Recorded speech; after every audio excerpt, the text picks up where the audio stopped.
Bom, boa noite a todos. Obrigada. Começar agradecendo a presença de todo mundo que veio aqui hoje. Agradecer a Josélia pelo convite, Carol por ter ajudado a organizar todo o evento. Uma alegria estar aqui falando hoje, conversar com a Noemi na presença do Estevão, dois amigos queridos. Eu vou começar contando um pouco, já que eu tenho a sorte de estar com dois escritores aqui, eu vou falar rapidamente da biografia do Estevão também. Assim, quem ainda não conhece fica conhecendo, e depois a gente passa. Eu vou fazer uma micro-apresentação da Noemi, porque a gente vai ter a chance de conversar com ela diretamente. Então, não sou eu que vou ficar contando sobre ela. Mas, então, o Estevão nasceu em Natal, em 1978. Ele é mestre em literatura brasileira pela USP, é escritor e editor. Publicou o volume de contos O Som de Nada Acontecendo, o romance Nunca, o Nome do Menino, finalista do Prêmio São Paulo de Literatura de 2009, e o ensaio crítico O Corpo Erótico das Palavras, sobre a obra de Raduan Nassar, recentemente lançado pela Perspectiva. O seu romance Tempo de Espalhar Pedras, também publicado na Itália e em Portugal, foi eleito livro do ano pelo Prêmio São Paulo de Literatura de 2015 e foi finalista do Prêmio Oceanos também. Além de ficção e ensaios, ele escreve palíndromos. Está aí uma coisa que eu gostaria depois de conversar com vocês dois. Bom, a Noemi Jaffe é escritora, professora de escrita e literatura e crítica literária. Ela escreveu O que os Cegos Estão Sonhando, a verdadeira história do alfabeto, que ganhou o prêmio da Bienal de Brasília de 2014, o romance Íris, As Orquídeas, e Não Está Mais Aqui Quem Falou, que ganhou o prêmio Bíblia Nacional, entre outros. A gente vai falar de todos esses outros também aqui hoje. Então é isso, eu vou passar a palavra para o Estevão, a gente vai tentar se alternar aqui quanto às perguntas, mas quem quiser fazer perguntas também, por favor, é só levantar a mão. Tem alguém que vai passar dando papéis a vocês. É o Murilo, que está ali atrás, né, Murilo? O Murilo, obrigada, Murilo, inclusive. Enfim, é isso. Está aberta aqui a sessão. Boa noite, pessoal. Agradecer à biblioteca, a Josélia e a Carol pelo convite. É uma alegria estar com a Rita, que é uma editora que eu admiro, e com a Noemi, uma escritora incrível, cuja obra já tinha lido em grande parte, e tive a alegria de poder visitar agora para fazer umas perguntas aqui. A primeira pergunta, né, já que a gente vai falar com um escritor, é saber como um escritor é formado pela leitura. Então, eu queria saber, Noemi, no seu ambiente familiar, na sua infância, né, durante a sua vida, como é que era o ambiente leitor, né? Como é que você começou a ler, o que você começou a ler? Boa noite, muito obrigada por terem vindo nesse dia tão propício para atravessar a cidade, com tempo bom e sem problemas de locomoção.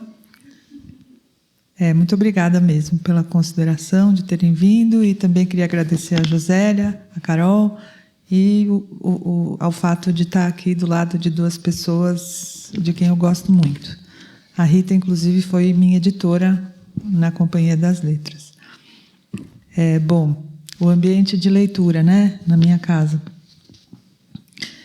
Olha, por incrível que pareça, a minha casa não era um ambiente de leitura, né? Meus pais eram sobreviventes de guerra que vieram para o Brasil, chegaram aqui em 1949 com muito pouca formação educacional. Eles só completaram o primário, então, e também eles tinham que lutar muito para sobreviver, e por isso não tinham tempo de se formar ou de ler, e nem dinheiro para comprar livros. Quando eu nasci, eles já estavam numa situação mais confortável, e meu pai gostava de comprar enciclopédias desses vendedores ambulantes que vendiam livros de porta em porta.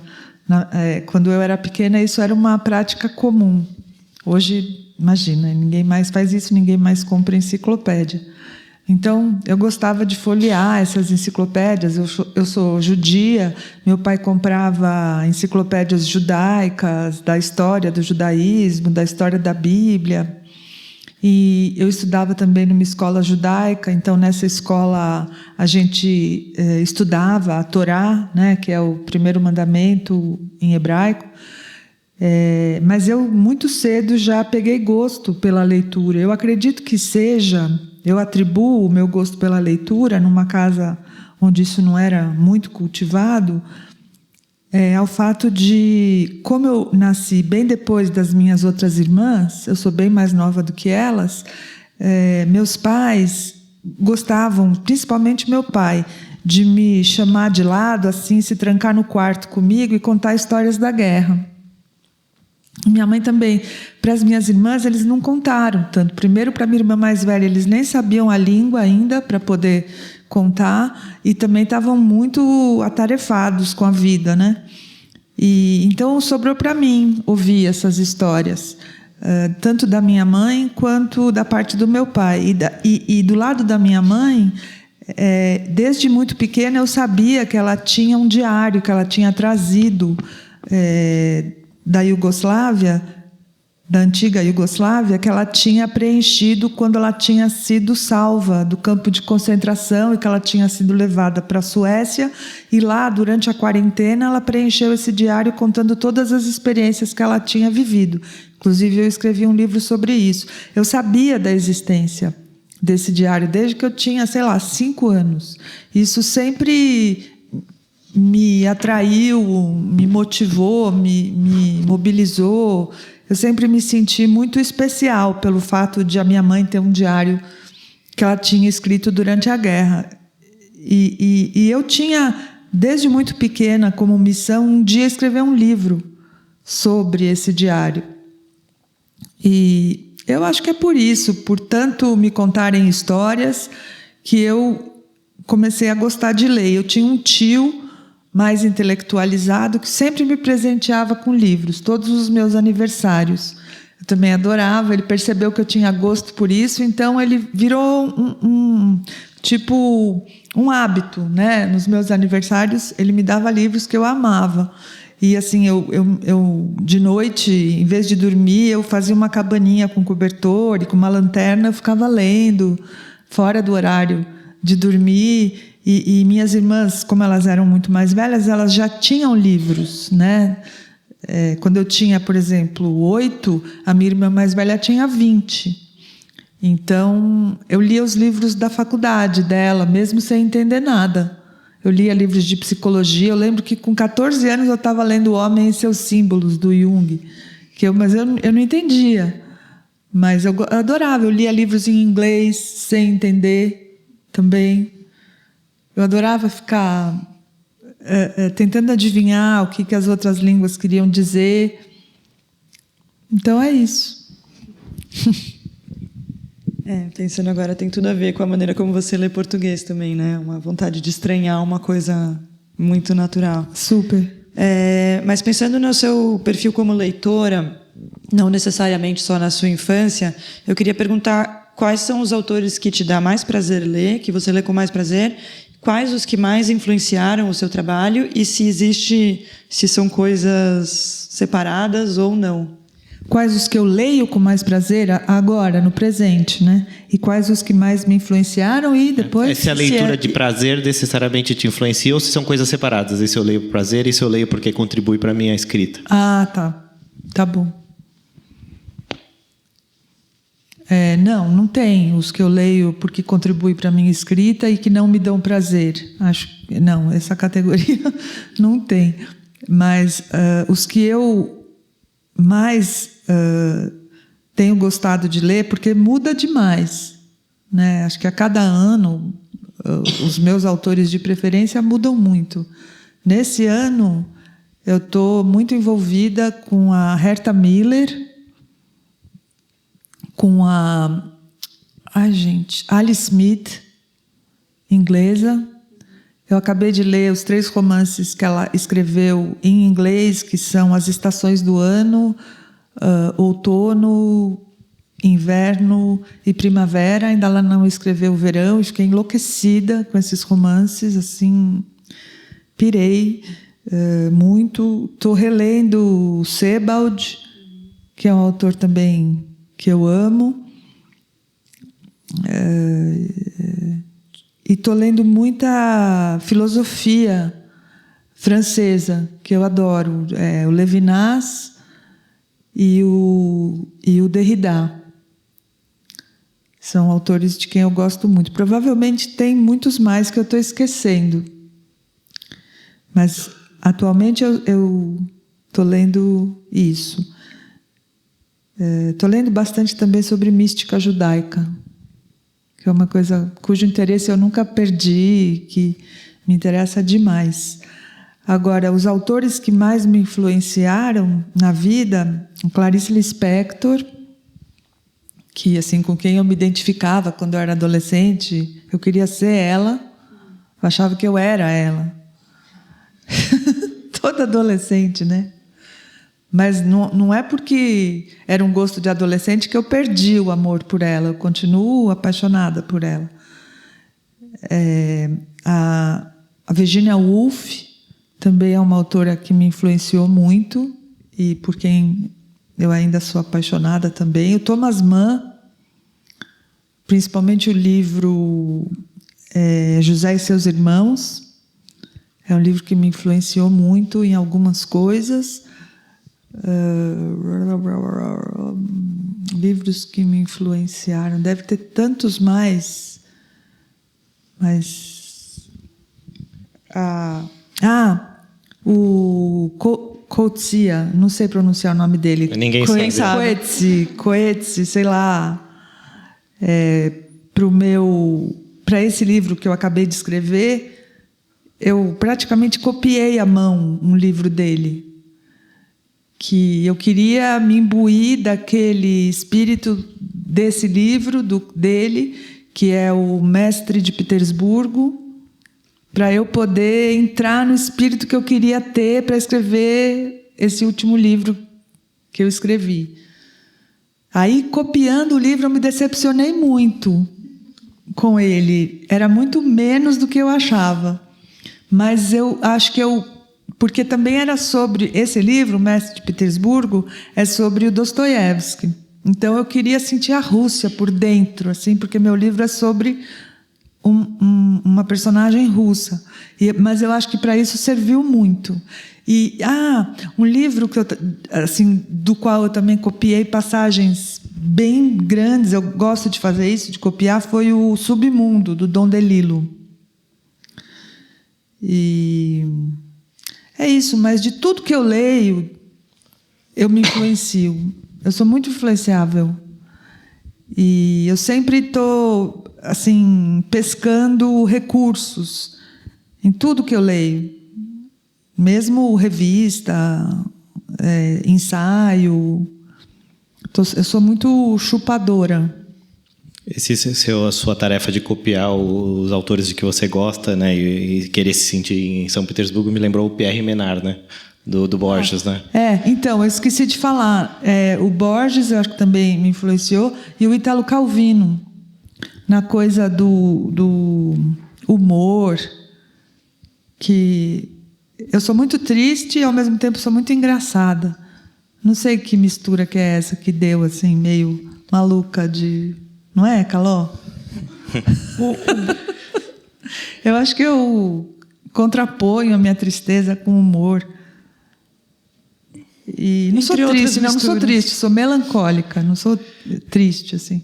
A Herta Miller, que você citou, ela mistura memória e Quem? A Herta Miller, né, a escritora, mistura memória e ficção e realidade, né? Tem a questão da ditadura comunista.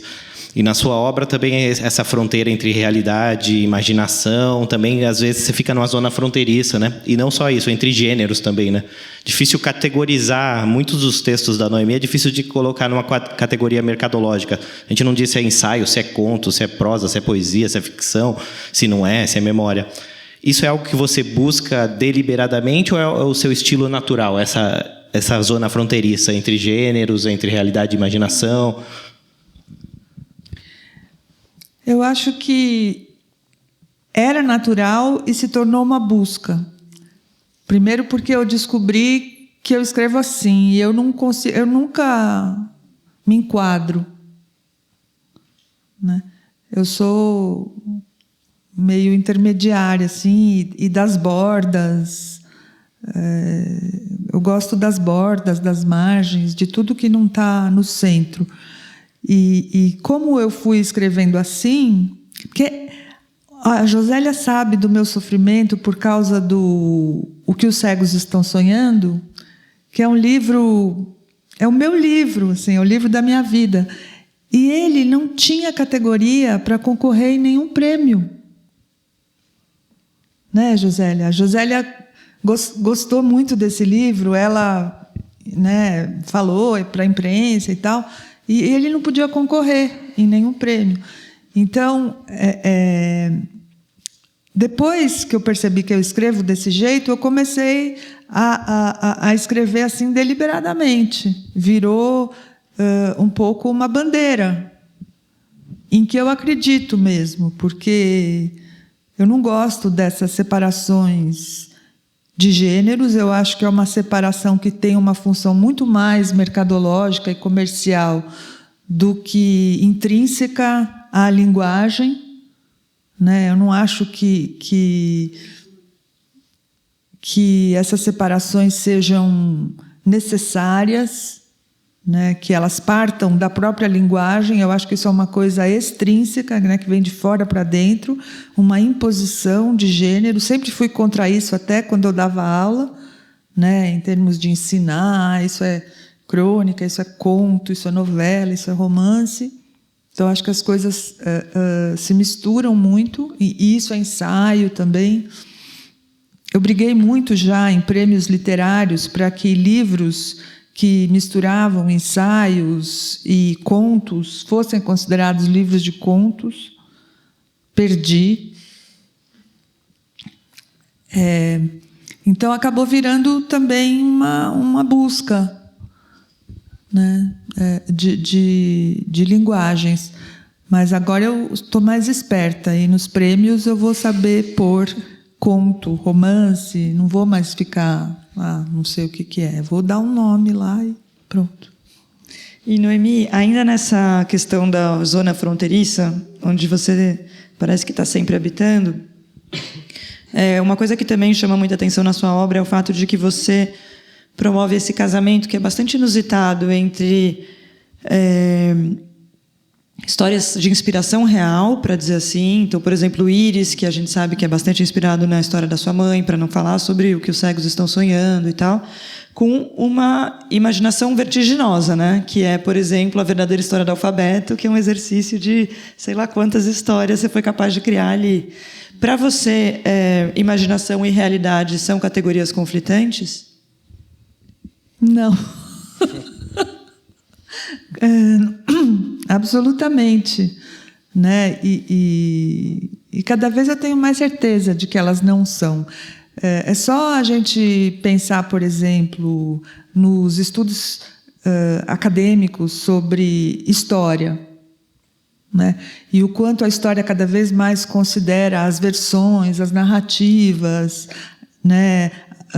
As histórias com E, como documentos e formas de você evidenciar fatos, né? E existe um questionamento cada vez maior também sobre o que são os fatos, né?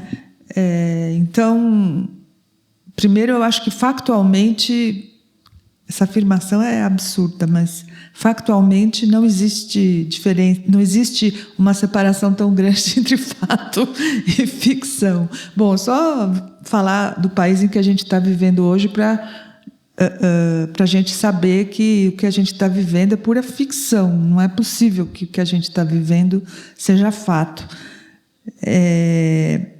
Mas, para além disso, na minha leitura do mundo, da vida, da realidade, eu sempre enxerto imaginação, sonho, fantasia, ficção, né? Não consigo. Eu vivo muito as coisas como se elas fossem histórias. É muito louco estar dentro aqui desse corpo.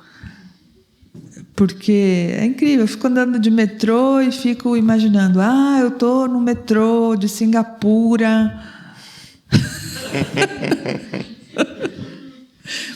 em 1940, e aquele homem lá, ele perdeu os documentos, e eu vou encontrar na lata de lixo daquela outra estação. Eu ando assim de metrô. Se alguém anotou, já pode roubar uma boa história aqui para um livro, hein? Se alguém anotou. E eu vivo assim.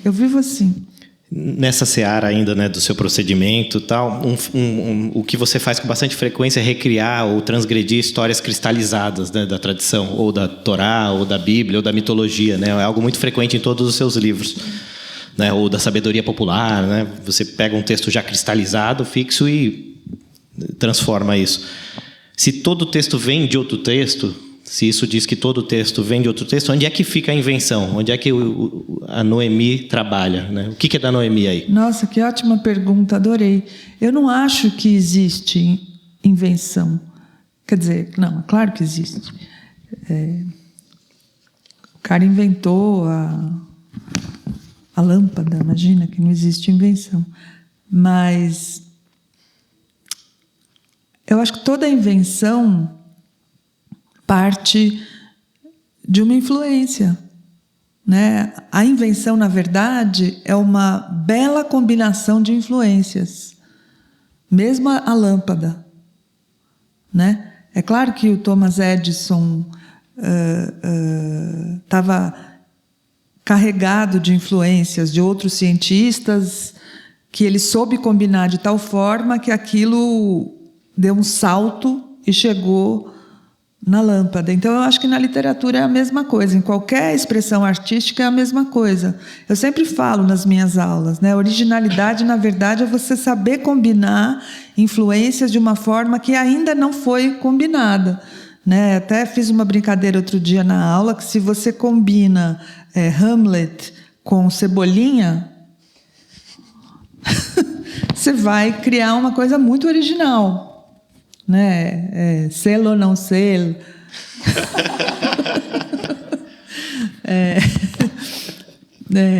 Isso é uma palhaçada, mas é claro que se você combina Hamlet com Clarice Lispector, também vai ficar genial, né? Então, a invenção está em você saber combinar as influências que você tem e as que você gostaria de ter, né, em você caçar as tuas influências, em você roubar influências.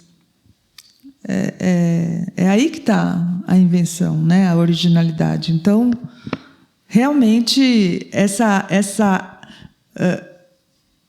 ideia de originalidade, de que aquilo só você fez, que ninguém nunca tinha feito, isso é mentira, né? Está aí o filme de quem que era aquele filme? Não. Daquele iraniano, da cópia, esqueci agora. Cópia Fiel. Cópia Fiel, né? Para mostrar que essa exclusividade não existe, né? A gente é composto de muitos autores que moram dentro da gente e muitas pessoas que moram dentro da gente, né? Muitas conversas que você ouve.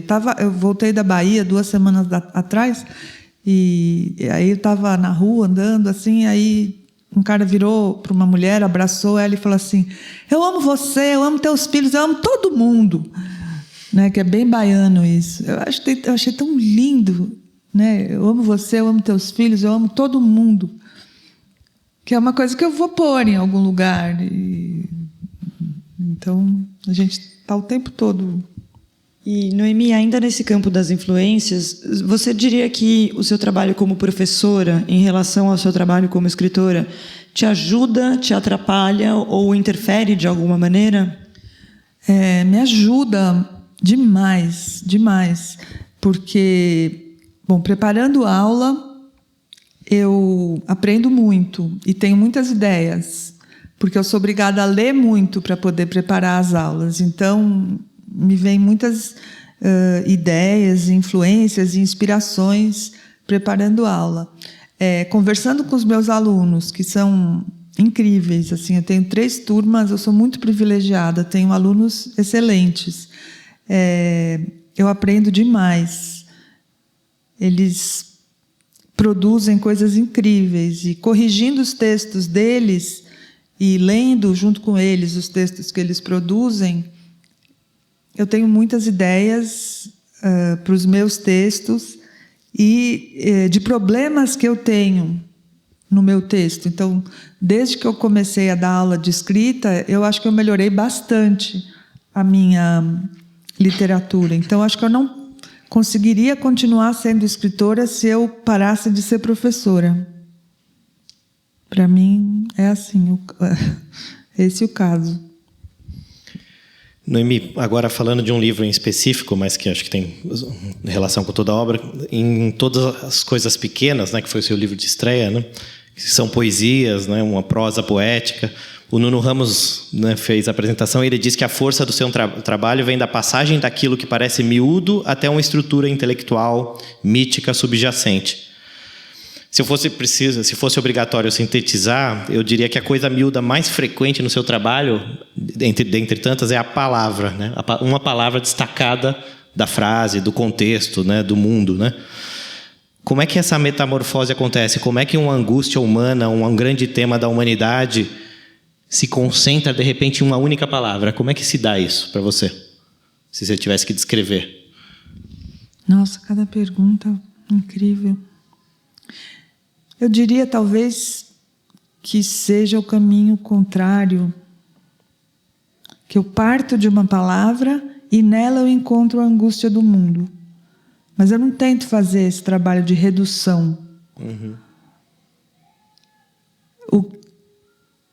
O que eu tento fazer é desvestir a palavra de tudo o que ela tem de velho, cansado, desgastado, doente. O Davi Grossman, autor israelense, num livro dele, A Mulher Foge, ele tem duas personagens que criaram um hospital de palavras doentes. Então, elas pegam, por exemplo, a palavra amor, que é uma palavra muito doente, porque todo mundo fala, ela já não quer mais dizer o que ela quer dizer, e elas levam para o hospital e tratam, cuidam, até ela ficar sã de novo e voltar serelepe por aí a querer dizer o que ela quer dizer. Então eu tento usar as palavras de uma forma que elas sejam frescas e virgens, e como se elas nunca tivessem sido usadas naquela condição, e daí eu me surpreendo com elas quando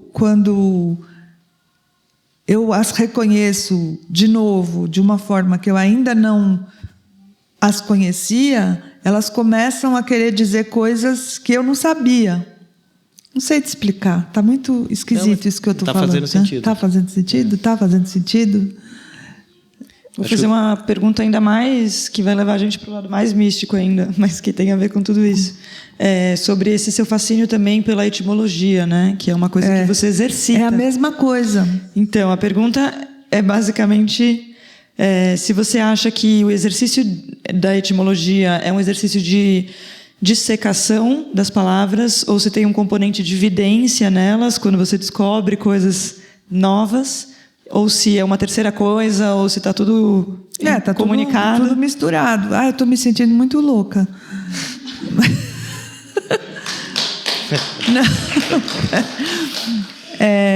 Mas a gente vai entrando em umas minúcias, assim, parece que a gente está fora do mundo, né? Mas não estamos, tá? Eu sou bem racional também, e faço as coisas, vou no supermercado, vou no banco, tudo. As etimologias. Então, para tentar recuperar isso que eu chamo de resistência das palavras, né? Porque o que é resistência?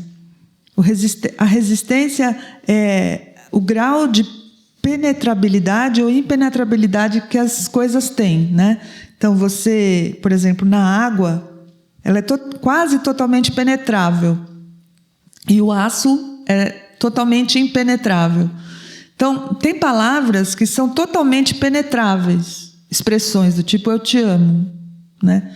Que não quer dizer nada, você enfia a mão lá, fácil, e ela quer dizer qualquer coisa. Democracia, não quer dizer nada. Liberdade.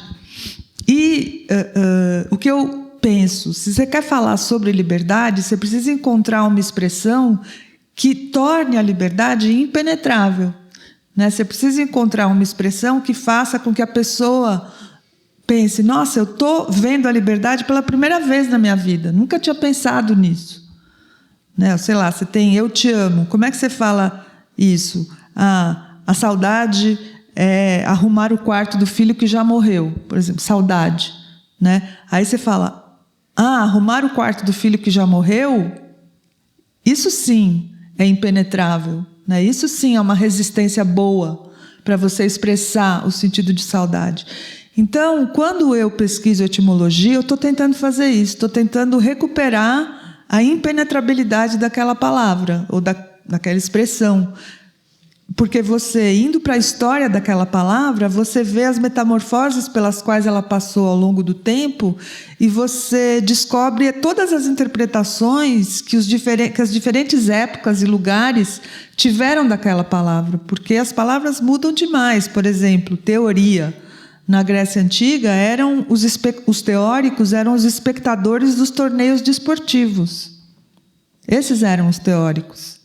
Então, como que hoje teórico é um professor da USP? Né? O que aconteceu com a palavra? Então, eu tento recuperar para a palavra teoria, por exemplo, o espectador de um torneio desportivo. Com a etimologia, eu tento fazer isso. Então, ao mesmo tempo, é uma dissecação, é uma vidência, é, sei lá, um poema já.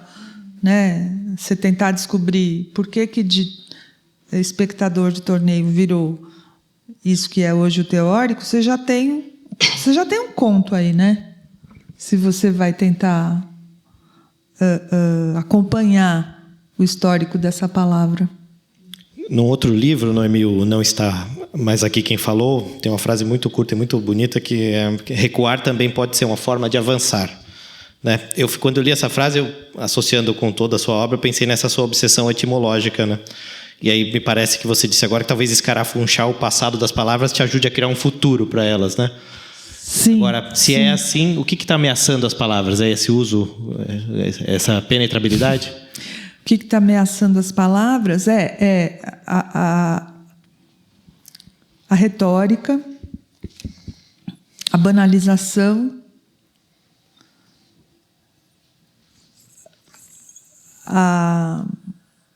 as fake news estão ameaçando o sentido das palavras, todo o contorcionismo demagógico e retórico pelo qual as palavras vêm passando já há muitos séculos, e com a velocidade que a tecnologia assumiu agora no século XXI, a velocidade, a intensidade, a frequência, né, da tecnologia, a possibilidade que a tecnologia está conferindo às pessoas de falsear as coisas, eu acho que tudo isso está ameaçando o sentido das palavras. E fazendo um gancho, já que você está falando de tecnologia, né, com o seu livro seguinte, que é de 2011, Quando Nada Está Acontecendo, nesse livro você selecionou textos do seu blog, né, pequenos fragmentos, né, de memória, ou de poesia, ou de etimologia do dia a dia, né, e publicou. O suporte, nesse caso, o fato de você, naquele momento, provavelmente estar escrevendo para publicar no blog, afetou a forma ou não? Quando você vai escrever, o suporte afeta a forma? Totalmente. Eu gosto de escrever para a internet, eu sou muito presente na internet. Eu frequento muito o Facebook, o Twitter. No Twitter eu escrevo muitas etimologias. O Instagram, eu gosto das redes sociais. E agora não tenho mais blog, mas para o Twitter, por exemplo, claro, né, que condiciona por causa do número de caracteres. Então, as etimologias eu acho que são uma coisa muito legal de postar no Twitter, elas se prestam muito bem ao Twitter. E o Facebook eu acho que é um espaço muito bom também para se colocar protestos, né? Eu gosto de colocar de vez em quando alguns poemas de protesto. Eu acho que é um bom espaço para isso. e no Instagram, frases curtas, e quando eu tinha blog, essas pequenas histórias, causos, croniquinhas. E, Noemi, essa coisa do fragmento, que acaba aparecendo muito nessas mídias, porque algumas delas naturalmente se propõem a isso, como o Twitter e tal, não parecem ser o único motivo pelo qual você escreve na forma fragmentária, né? Porque, em muitos casos, mesmo nos seus romances, o Íris é composto por fragmentos, e depois o Não Está Mais Aqui, quem falou também, é uma compilação de fragmentos, e alguns deles eram inéditos, outros não. Para você, essa forma fragmentária tem alguma coisa a ver com a maneira como você vê a literatura e expandindo para mais coisas o mundo mesmo? Sim, totalmente. Eu tenho uma obsessão na literatura por tentar reproduzir mais fielmente as sensações de tempo que a gente tem na realidade. E eu acho que a literatura linear, cronológica, ela falseia demais as nossas sensações temporais, porque elas não dão para o leitor a sensação de duração, que para mim é muito importante, é a principal sensação de tempo que a gente tem, e é a melhor, né? Você sentir que uma coisa está durando, você sentir o tempo passando enquanto você está fazendo alguma coisa, é muito bom. E eu acho que a cronologia não dá conta disso. Ela finge que as coisas estão se sucedendo. E eu prefiro a sensação de que as coisas estão durando. Também acho que a cronologia não dá conta da simultaneidade, de muitas coisas acontecendo ao mesmo tempo, e nem da instantaneidade. Então eu tenho uma loucura, uma obsessão pela tentativa de expressar essas sensações, e também tenho um saco muito cheio dessas coisas do tipo: ele foi até a cozinha e abriu a geladeira e pegou um queijo. Não suporto isso. Não posso escrever isso. Me sinto mal. Me sinto traindo o leitor. Porque não existe isso. Né? Essa ação é falsa. Mas então, quando você escreve, você está tentando, de alguma maneira, chegar numa realidade. Tem um pressuposto de um realismo, sim, uma vontade de agarrar alguma coisa, representar, sim, de uma maneira... Então, o fragmento tem a ver com isso. Né? Quando eu conto uma história assim, de cabo a rabo, depois acontecer, a Caló sabe, eu não suporto, não deixo meus alunos escreverem depois. Ou na manhã seguinte, isso é proibido. No meu curso, ninguém escreve na manhã seguinte. Agora, Noemi, uma provocação sobre isso. Desculpa, segue. Não, então, por isso eu acabo escrevendo em fragmentos. Uma provocação sobre essa questão, né? Você propõe uma simultaneidade, um caos, né? Que seria mais condizente com a realidade, com o mundo, né? Para o leitor. Agora, a arte e a literatura, mas qualquer arte também não pode fornecer o contrário para quem está imerso no caos, na angústia da simultaneidade, fornecer um conforto da forma, mesmo que seja ilusório? Totalmente. Eu não sei fazer isso, né? Mas tem muitos autores que sabem, fazem bem. Então eu permito que o Coetzee escreva na manhã seguinte. Eu deixo.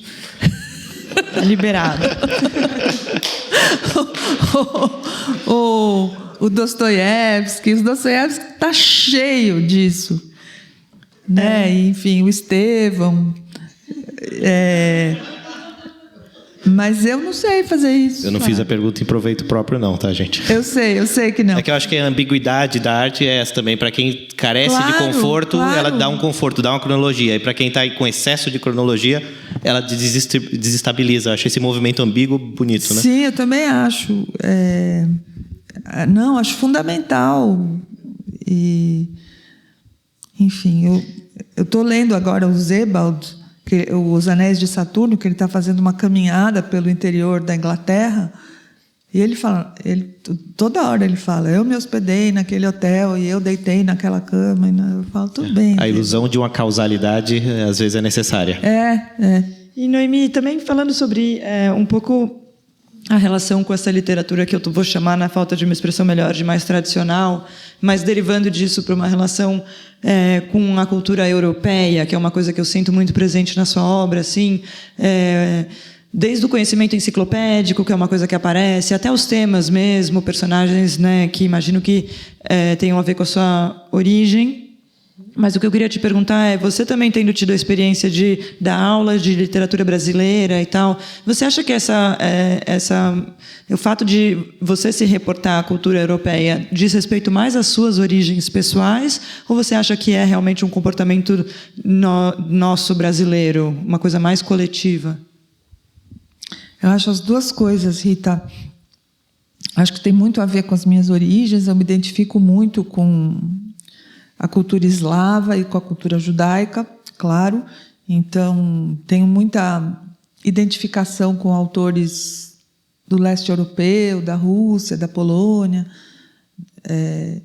Isso por um lado, e por outro também concordo com você que a alta cultura brasileira é louca pela literatura francesa, né?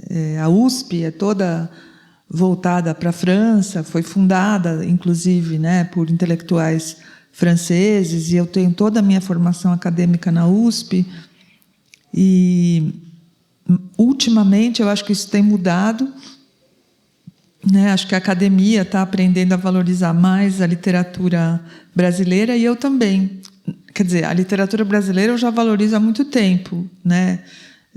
Conheço bastante a literatura brasileira e, como crítica, eu aprendi a ler muitos dos contemporâneos e adoro a literatura brasileira contemporânea, né? Eu não mencionei como minhas influências, mas eu sou muito grande leitora da literatura brasileira contemporânea, e agora estou tentando ler também literatura indígena, literatura negra, literatura africana, e acho que isso faz muita falta na academia.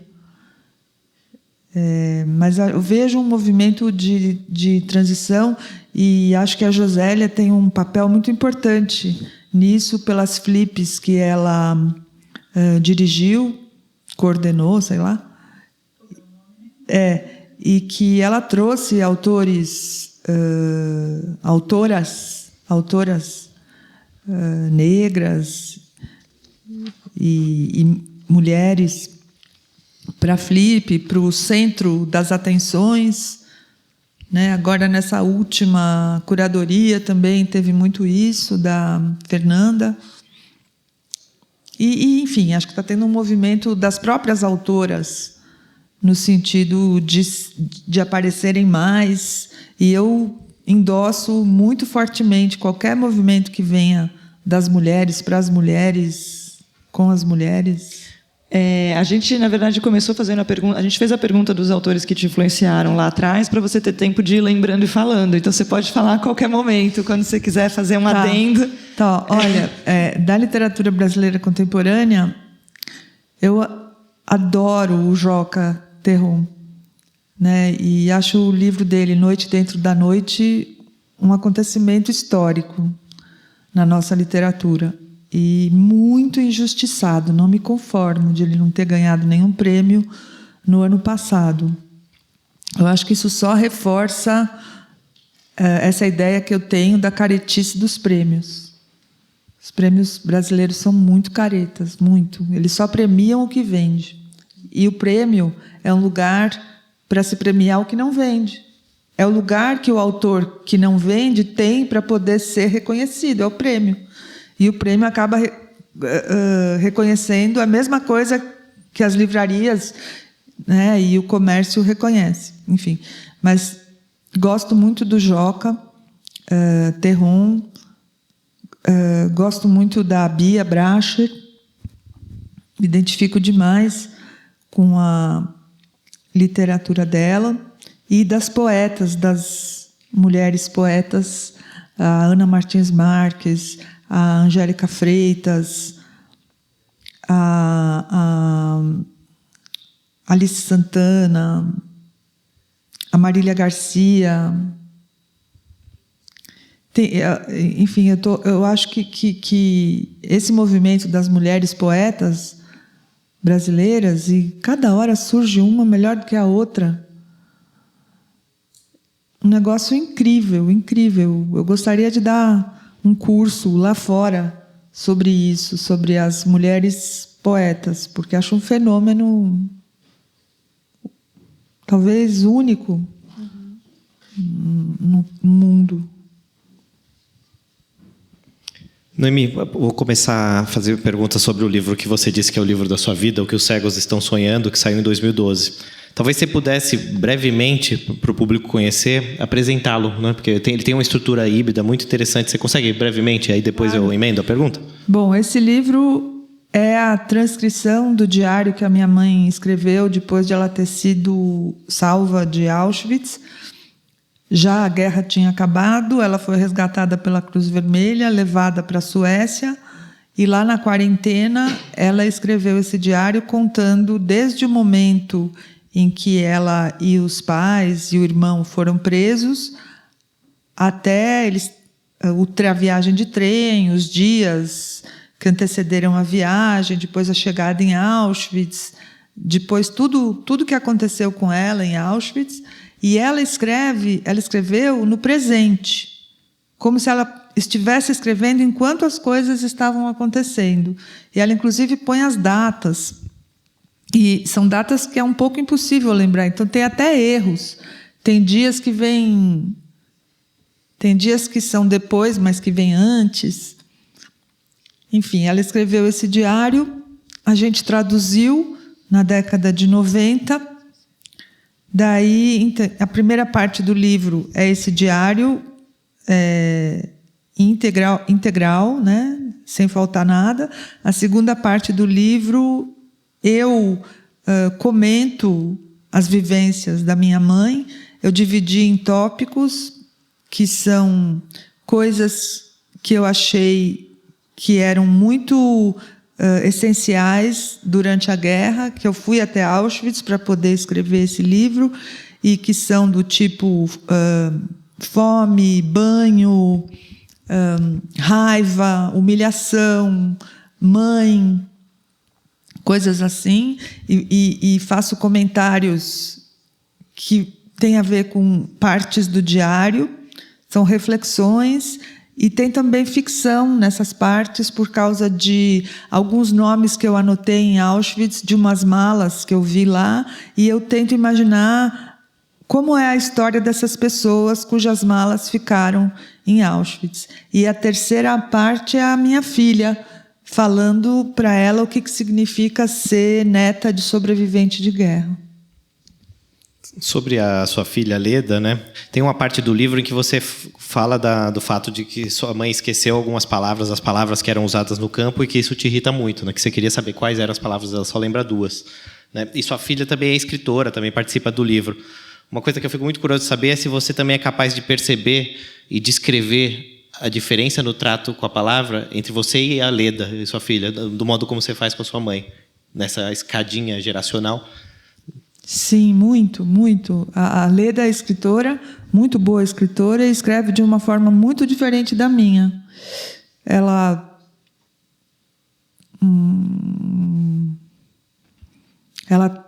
tem uma escrita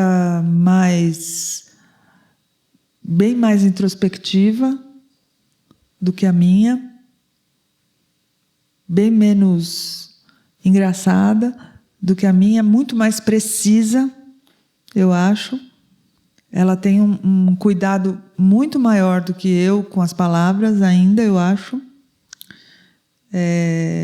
Ela demora muito mais do que eu para escrever, isso porque ela reescreve muito mais vezes do que eu, o que eu acho que leva a uma precisão, a uma exatidão maior. O texto dela é mais enxuto do que o meu, eu sou mais prolixa do que ela. O texto dela é mais filosófico do que o meu. E o que você herdou da sua mãe? Da minha mãe? No trato com a vida palavra. ou nas... Não, no trato com a palavra. O estranhamento, né? Porque minha mãe, ela fica o tempo todo... Como ela agora está com uma memória muito fraca, né? Que ela é muito idosa, ela fica... Toda vez que ela me encontra, ela faz a mesma pergunta. Então ela fala, é cuidadora ou cuidadeira? Ela fica muito preocupada com... Né? E é cabeleireiro ou cabeleleiro? Né? Ela está o tempo todo estranhando as palavras. E tem coisas muito engraçadas que ela fala, do tipo, ela pensa que agulha, o A é artigo, e gulha é o substantivo. Então ela fala 1 agulha, 2 agulhas, 3 agulhas. O açougue também, ela acha que A é o artigo e sogue é o substantivo. Então eu vou na sogue. Eu achava que era 1 bigo, 2 bigos, então, 3 bigos. Total.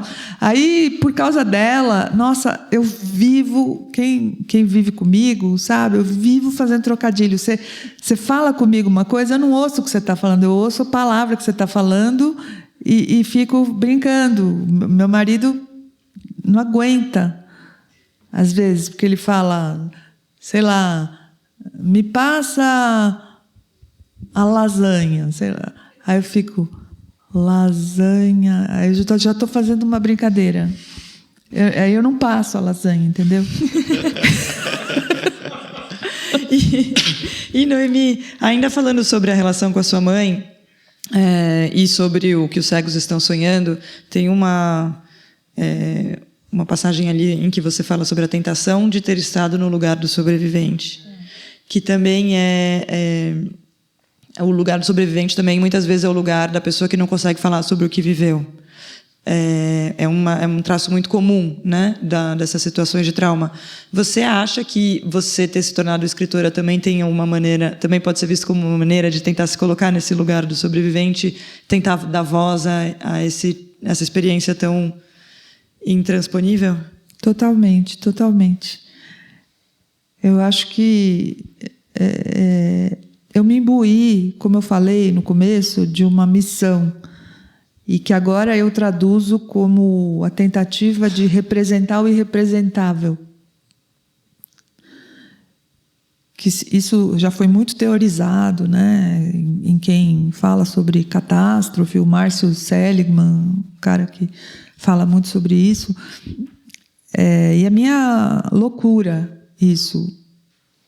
E o Íris é sobre isso, o que os cegos estão sonhando sobre isso, e esse meu último livro também é sobre isso. São pessoas que vivem catástrofes opressivas, políticas muito grandes e que tentam sobreviver em meio a essa derrota tanto da liberdade, da verdade, como da própria linguagem. Então, e acho que sim, que é uma das razões que me fez ter vontade de escrever. E é por isso que eu também me sinto muito atraída por autores que fazem isso, que tentam dizer o indizível. Então, o Beckett, o Paul Celan, o Kafka... eu esqueci de falar do Kafka, lembrei de mais um adendo. E Noemi, eu queria aproveitar para fazer a gente está falando um pouco sobre essa inspiração real, né, que você tem, a experiência da sua mãe e de outros traumas verdadeiros que aconteceram. E aí fizeram uma pergunta legal, a pessoa não deu o nome, mas eu vou tentar juntar todas essas coisas que a gente está falando. A pessoa fala, você teve uma estreia tardia, foi difícil, sendo professora e crítica, assumir-se como ficcionista? E aí eu só quero acrescentar mais uma coisa. Foi difícil também, tendo como ponto de partida coisas, fatos reais, se assumir como ficcionista? Foi mais uma das dificuldades? Bom, não, a minha estreia na ficção foi com Todas as Coisas Pequenas, né? Então, eu não parti tanto dessa coisa real para estrear. Mas eu já sabia que eu queria escrever o livro sobre a história da minha mãe. Foi muito difícil, foi muito sofrido apresentar isso como ficção, porque não era. Então, isso é um ponto. E se foi difícil, já sendo professora e crítica, me apresentar como ficcionista, foi também muito difícil.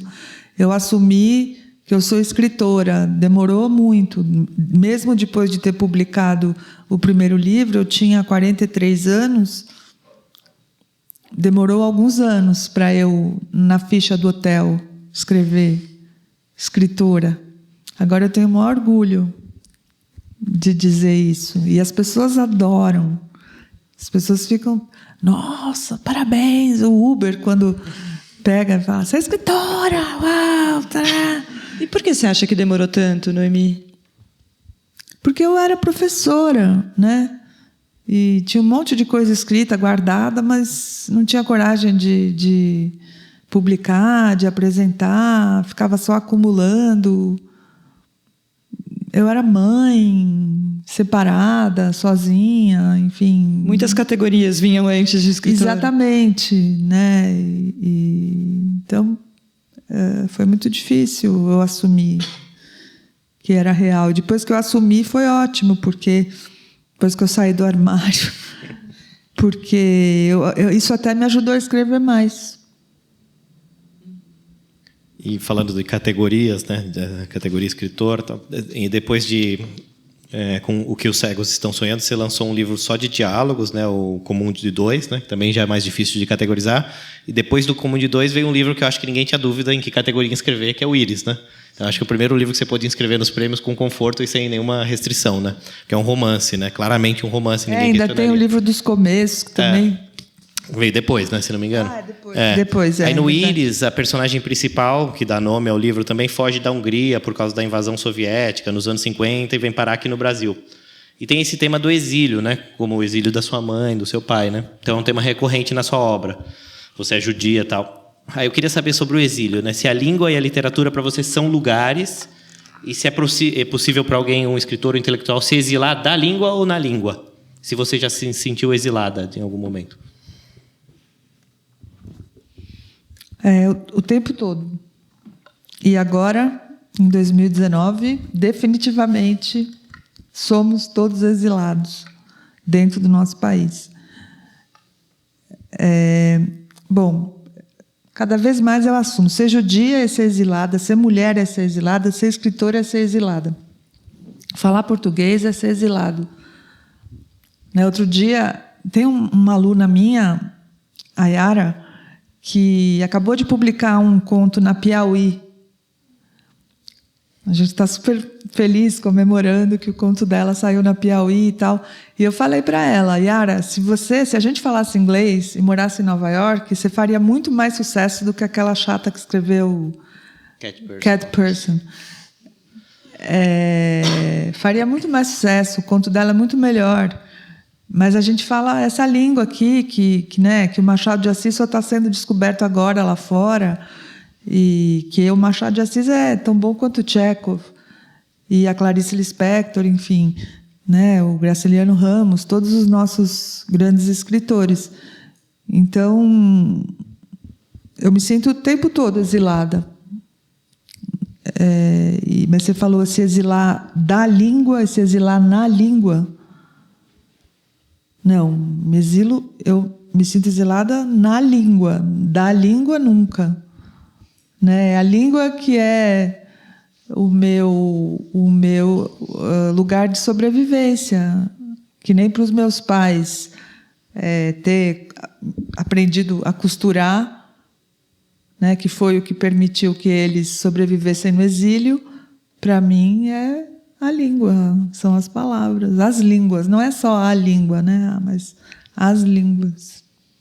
E também falando sobre o Íris, é um dos livros seus em que a dimensão política aparece com mais clareza.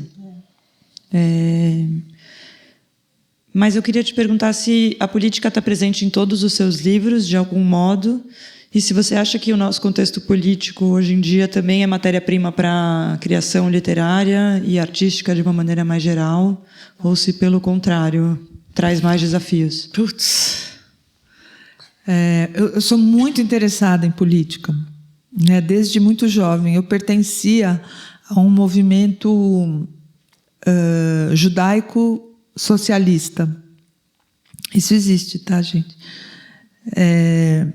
E é muito antigo, tem mais de 100 anos esse movimento. E eu tive uma formação ideológica de esquerda muito séria, porque nesse movimento a gente estudava muitos textos da esquerda, do socialismo judaico, né? Marx era judeu, né? Então, tive essa formação muito séria, eu era muito apaixonada por esse movimento, nós fazíamos acampamentos de treinamento para morar no kibbutz, em Israel. Então, a gente plantava, a gente consertava as coisas, a gente pintava, a gente cantava junto, a gente trabalhava junto, a gente fazia caminhadas noturnas. Então, eu tenho essa formação política muito forte e muito interesse pela história política dos lugares, né? E por causa também de tudo o que meus pais viveram. Essa Revolução Húngara, que foi em 1956, me encantou demais, me apaixonei por essa revolução, porque foi um sonho que durante 2 semanas pareceu possível de transformar a Hungria num lugar realmente socialista, não dominado pela União Soviética. Então, me interessei muito por essa história. E você perguntou da situação política atual. Por um lado, ela paralisa, né? Eu estou me sentindo doente, corroída, intoxicada e cansada. Assim, eu sei lá, eu acho que eu envelheci muito nesse ano. Me sinto tudo mais enrugada, assim. Eu estou doente.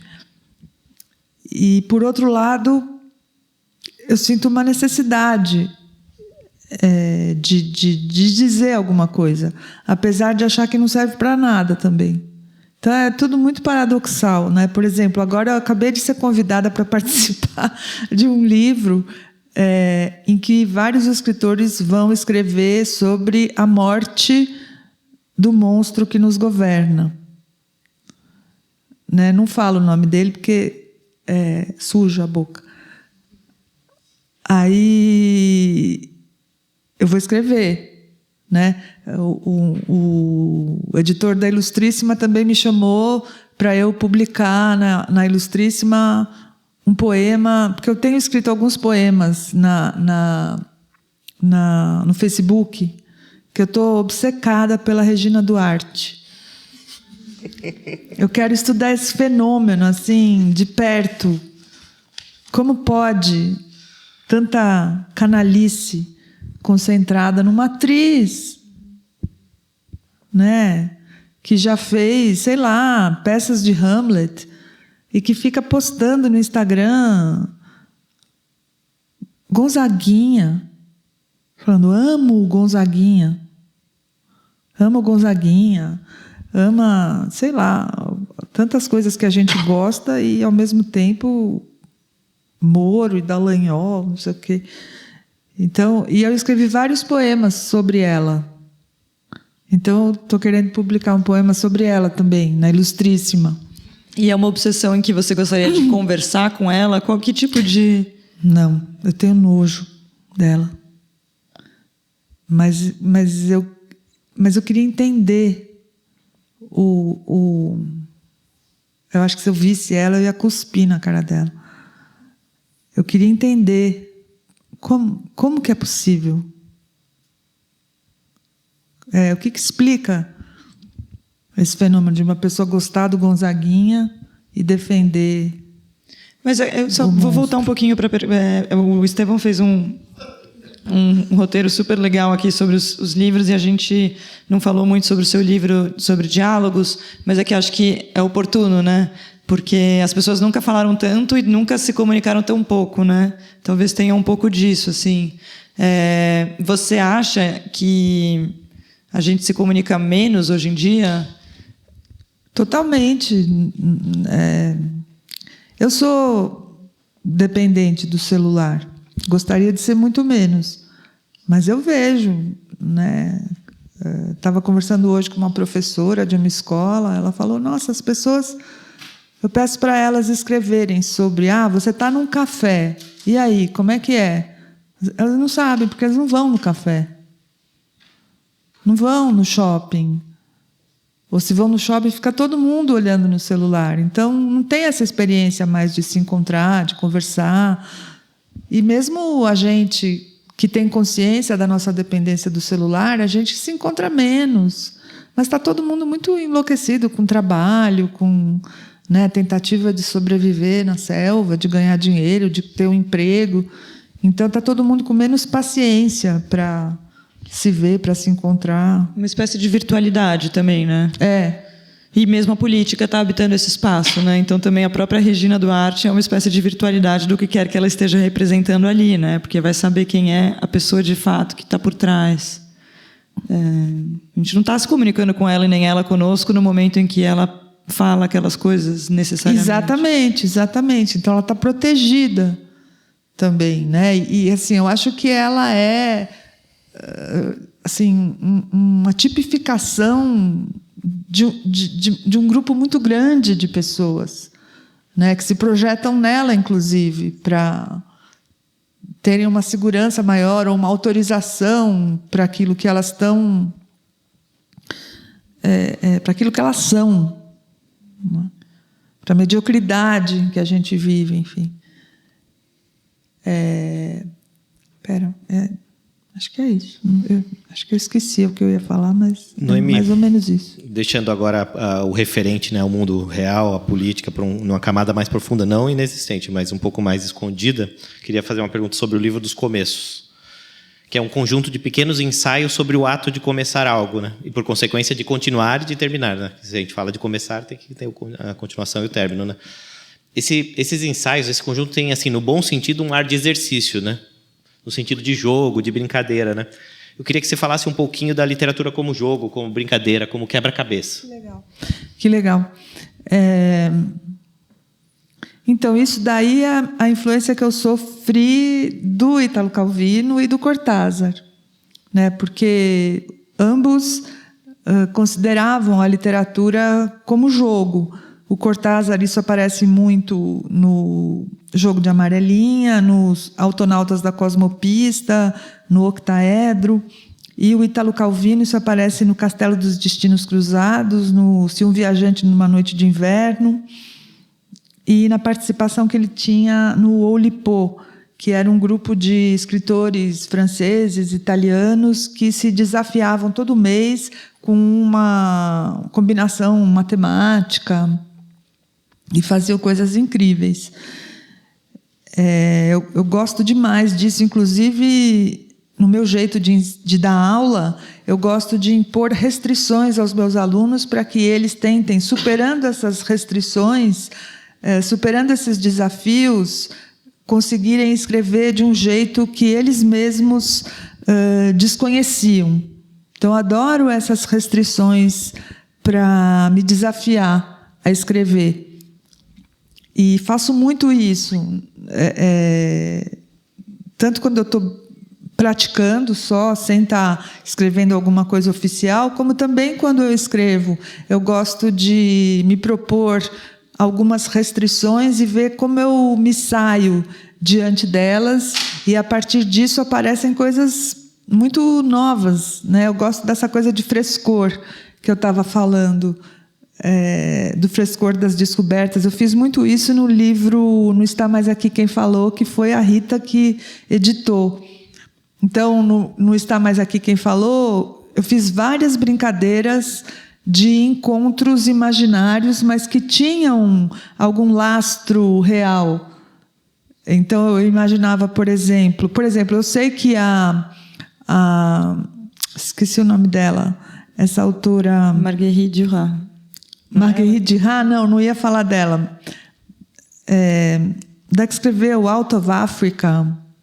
Isaac Dinesen. Isso. Isaac Dinesen. Eu sei que isso aconteceu. Ela foi chamada para ir para os Estados Unidos. E ela não queria ir. Mas ela aceitou com a única condição de que ela pudesse encontrar a Marilyn Monroe. Já pensou isso? Daí eu imaginei, então, esse encontro. Aí eu fiz um conto imaginando esse encontro. A Marguerite Duras, né, que viveu durante a Segunda Guerra, eu imaginei um encontro entre ela e Rubem Braga. Entre ela e Rubem Braga. Tem também Einstein e Dorival Caymmi. Isso. Porque eles também viveram durante a mesma época, o Einstein e o Dorival Caymmi, e inventei uma admiração do Einstein pelo Dorival Caymmi. E Noemi. O Camus conheceu. Olha só.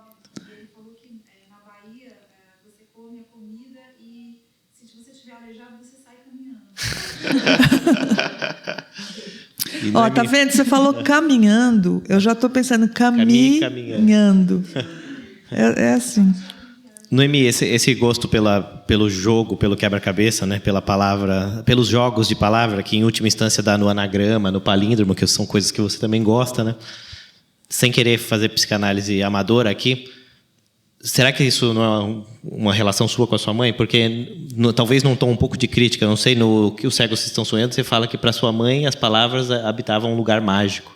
E esses jogos de palavra, na origem, têm origem religiosa, né? São as palavras que Nossa, você pegou tudo, você psicanalizou super bem. Perfeito. Bom, primeiro em hebraico, é uma língua, eu falo hebraico, né? Hebraico tem muito isso, jogo de palavra, muito, porque as palavras em hebraico não tem vogal, né? São só consoantes. Então, você, dependendo da vogal que você põe, por exemplo, a palavra pode querer dizer pão ou guerra. Não estou brincando. É isso mesmo, dependendo da vogal, a palavra pode dizer pão ou guerra. Então, imagina a quantidade de brincadeiras que você pode fazer com isso. E eles fazem muitas brincadeiras com isso. Mesmo na Torá tem muito trocadilho. E a Cabala, o que é a Cabala? É a leitura numérica das palavras da Torá. Então, o que a Cabala faz? Ela acredita que no Primeiro Testamento tem muitos outros textos subjacentes, escondidos, além do texto que a gente lê. No início Deus criou o céu e a terra. Eles falam que isso daí é para bobo, para a gente acreditar que é isso. Não, tem outras histórias que estão sendo contadas. Por exemplo, se você combina todos os números 2, você vai ter outro texto que está escrito lá. Tem 1000 combinações que eles inventam para umas coisas muito... Não tem nada a ver isso daí. Pega uma palavra e daí soma as letras, dá 53. 5 mais 3 é 8. 8 é o significado de abóbada, tá vendo? Na verdade, quando ele falou Deus, ele estava querendo dizer abóbada. Eu acho furado isso. Mas tem umas coisas muito legais na Cabala.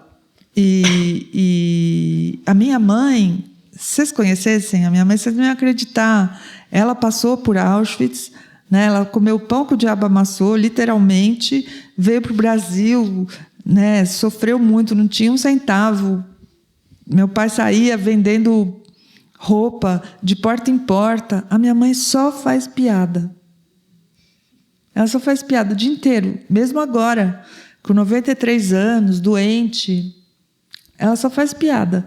Você sai de lá assim, bem-humorado, sai de lá feliz, né? E ela é muito engraçada mesmo. E eu aprendi muito com ela a rir das coisas. E Noemi, esse lado cômico ou lúdico, o humor, de uma maneira geral, tem um lado muito transgressor, né, que fica muito evidente na história da sua mãe e que hoje em dia também tem um papel muito importante. Mas eu queria juntar o lado transgressor do humor, que é uma coisa do aspecto lúdico que tem na sua obra, com o lado da regra e da constrição que está na Oulipo e está, né, nesses desafios que a gente se impõe para superá-los, mas de alguma maneira obedecendo. E eu queria te perguntar, juntando, já chegando no seu último livro, né, que é o Por Hora, não está mais aqui quem falou, quando você fala, tem aquele texto em que no sacrifício de Abraão, em que, em um dado momento, ele descobre que, na verdade, ele não precisava sacrificar o filho dele, mas ele vai, desobedece e fala, não, vou exercer minha liberdade e vou sacrificar sim.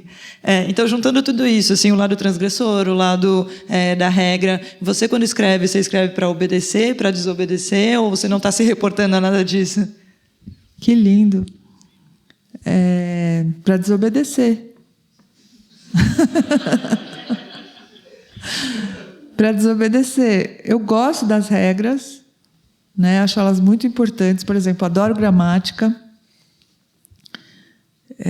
Então, eu gosto de conhecer as regras, gosto de obedecer às regras, mas acho que é muito importante também conhecê-las para poder transgredi-las.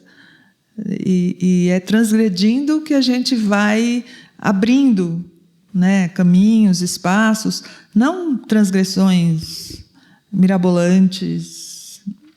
Não tem nada que eu escreva que seja hermético, incompreensível, nada disso. Também não faço altas experimentações, mas eu acho que com essas transgressões pequenas, né, a gente vai possibilitando novas linguagens, novas formas de entrar. Eu gosto muito das brechas, né? E gosto muito de jogar no campo do inimigo. Então, eu não quero ficar fora do campo, né? Quero ficar dentro, mas numa hora que o inimigo não está percebendo, eu entro, assim, sabe? E eu acho que eu sei fazer isso. Assim, tanto na literatura como na vida. Não totalmente, mas às vezes eu acho que eu consigo.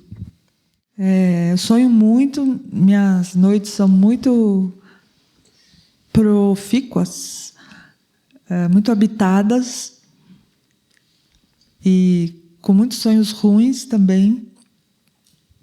Tenho um problema com pesadelo e eu anoto os meus sonhos. Então, como eu anoto, eu acho que quem anota sonho, sonha mais, né? Porque o inconsciente fica lá louco para... vai chegar a minha hora agora! E daí ele produz um monte, e aí eu anoto, e quando eu anoto, eu aprendo muita coisa sobre o sonho, sobre sonhar, sobre esquecer o sonho, sobre o tipo de memória que o sonho produz, sobre os significados dos sonhos, a forma de interpretar, tudo isso. E eu quero muito escrever alguma coisa sobre os sonhos, porque eu tenho certeza que eles são a origem da literatura, da poesia, da religião, da filosofia. E os homens, o ser humano, acredito que sonha desde a pré-história, né? Então, por isso que acho que eles sonhavam e não entendiam de onde vinha aquela produção, desenhavam e construíam, né? Estátuas, monumentos, totens, faziam configurações com as pedras e daí nasceu tudo, né? A música, eu acho que também os ritmos. Eu acho que o sonho está tudo lá. Nesse mesmo assunto, então, eu queria te fazer a pergunta da sua mãe. O que os cegos estão sonhando? Isso aí. Prefiro ficar com a pergunta, nunca vou responder. Eu estou lendo vários livros sobre a importância de ficar com a pergunta, sabe? Tem um poeta francês chamado Edmond Jabès que fala sobre isso. E tem a literatura indígena fala muito sobre isso também. Não responde. Então, é isso, não sei. Ah, tá. Faço. Eu faço cadernos. Eu pego cadernos e desfaço, remonto, transformo. Faço uns objetos com cadernos. Preencho o caderno inteiro, de cabo a rabo, e depois faço uma escultura com o caderno. E bordo também. Ah, então. Mas faz muito tempo que eu não bordo, que eu estou sem tempo, mas eu sinto muita vontade. Eu acho até mais parecido escrever e bordar. Eu também acho. Quando eu bordo, eu tenho muita inspiração para escrita, muita. Assim, penso muitas coisas, jeitos de escrever quando eu bordo. Mas eu não tenho bordado, nem feito caderno, estou sem tempo. Mas eu tenho uns 12 cadernos que eu já fiz. Faz 1 ano que eu estou completamente sem tempo. O que Einstein tem igual o Caymmi? A genialidade. Acho que sim, é isso. Acho que a gente tem que acabar, né, gente? Porque a biblioteca tem que daqui a pouco encerrar. Então... Obrigada, né, obrigada a Rita. todos. Obrigado, pessoal. Foi ótimo.